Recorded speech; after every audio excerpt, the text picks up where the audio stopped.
Hello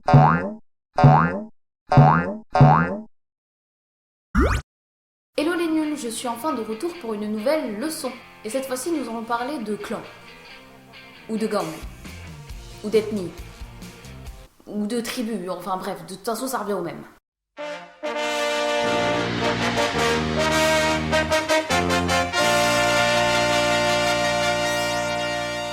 Pour ceux qui auraient encore des doutes sur la signification de fandom, c'est très simple. Un fandom, c'est une secte, avec un nom, des fidèles, un gourou et des idoles. Enfin, au sens religieux du terme. Enfin, pas pour les fandoms, pour les sectes. Enfin, les sectes sont pas légalement reconnues comme des religions. Enfin, ça dépend des pays. Enfin, vous m'avez comprise, quoi. Non ? Moi non plus. C'est pas grave, on enchaîne.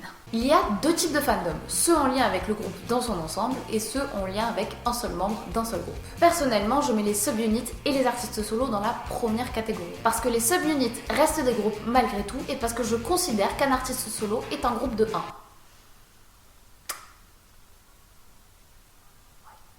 Disons que pour la seconde catégorie, je considère qu'un artiste fait partie d'un groupe de plusieurs membres, et donc de plus de un membre. Oula, je dis des choses vachement intelligentes, moi. Et que de toute façon, un membre d'un groupe n'a pas nécessairement un fandom, contrairement à un artiste solo. Et puis de toute façon, c'est une catégorie dont tout le monde s'en fout, puisque la plupart du temps, on utilise le nom du membre pour le désigner comme notre préféré, plutôt que d'utiliser le nom de son fandom. Donc je viens de perdre du temps à expliquer quelque chose de quasiment jamais utilisé et sans grand intérêt. Vous voyez ? C'est pour ça que les épisodes vont être plus longs, parce que j'adore perdre du temps et parler pour rien dire. Chez nous, être multi-fandom, c'est-à-dire être fan de plusieurs groupes, ça n'a rien d'étonnant, c'est même tout à fait normal. En Corée par contre, ça ne l'est pas du tout. Là-bas, c'est un groupe, voire deux, grand max. Au-delà, c'est mal vu. C'est pas pour rien que les fans coréennes ont du mal avec les fans étrangères. Pour elles, si vous êtes multi-fandom, c'est que vous n'êtes pas assez fan des groupes que vous écoutez. Je sais, c'est bizarre. Mais c'est surtout culturel. En Corée du Sud, comme dans beaucoup de pays asiatiques, la notion de communauté et de fidélité est très importante. C'est pas pour rien qu'ils se mélangent pas. Donc il faut voir les fandoms comme des communautés bien distinctes. Dès l'instant où on fait partie d'une communauté, on doit y être fidèle et ne pas tenter de faire partie d'autres communautés.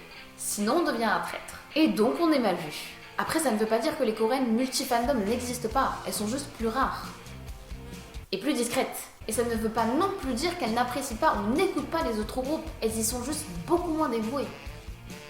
Beaucoup moins dévouées.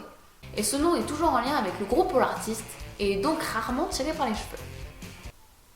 Non, je déconne, il y a plein de noms complètement HS.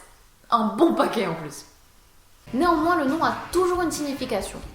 Foireuse, mais là tout de même. Foireuse et pas toujours facile à cerner. Par exemple, les fans de BIP sont appelés Babies. Sachant que BIP est l'acronyme de Best Absolute Perfect, qui d'ailleurs n'est même pas une phrase mais seulement 3 mots mis bout à bout, il n'y a, à première vue, aucun lien entre les deux noms.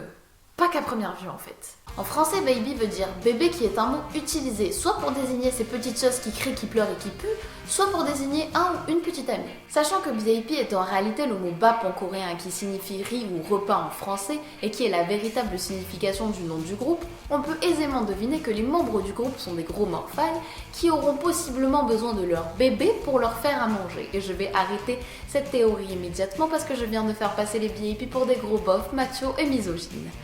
Et pédos, si on prend en compte la signification première du mot bébé. Et que c'est un peu beaucoup abusé. Voilà. Et puis baby doit très probablement vouloir dire autre chose. 일단 베이비라는 이름은 왜 지어졌냐면 베이비가 이제 여러 가지 뜻이 있어요. 뭐 여자친구나 아니면은 뭐 아기나. Bon, je crois que je vais reconsidérer ma théorie en fait. Au-delà du nom, les fandoms se distinguent aussi par leur couleur. À quoi ça sert ? À changer la couleur des habits que tu portes. Non, plus sérieusement, la couleur sert surtout à distinguer le fandom visuellement parlant. Ça peut être utile lors d'un concert pour regrouper les fans d'un même fandom, ou plus simplement pour retrouver son fandom lorsqu'on fait la queue pour un show musical par exemple. Et puis ça fait des jolies vagues colorées pour les idoles aussi. Le fandom est un regroupement de fans d'un même groupe ou d'un même artiste.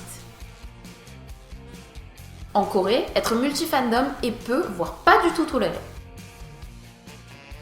Et chaque fandom se distingue par un nom et une couleur. La dernière chose que j'aimerais souligner est que les goûts et les couleurs varient en fonction des gens. C'est quelque chose de très subjectif. Évidemment, vous avez droit de ne pas aimer, voire de détester tel ou tel groupe, artiste, musique, etc. Mais ça ne vous donne pas le droit de manquer de respect, voire d'insulter qui ou quoi que ce soit le travail de l'artiste ou l'artiste lui-même. Critiquer, oui, mais de la bonne façon. Donner un avis, oui, mais sans l'imposer aux autres. Et c'est pareil lorsque l'on voit une critique, parce qu'elle va nous pousser à notre tour à critiquer. Et donc, on tourne en rond. Et gardez toujours en tête le mot respect, parce que si vous respectez les autres, vous vous respectez vous-même. Non, je déconne, vous pouvez continuer de vous insulter. J'ai acheté les pop-corn.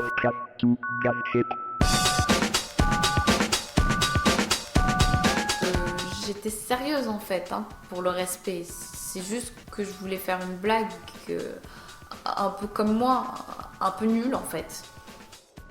Ah oui, et n'hésitez pas à vous abonner à la chaîne ou à me suivre sur Twitter. Je suis noire, mais je mange personne.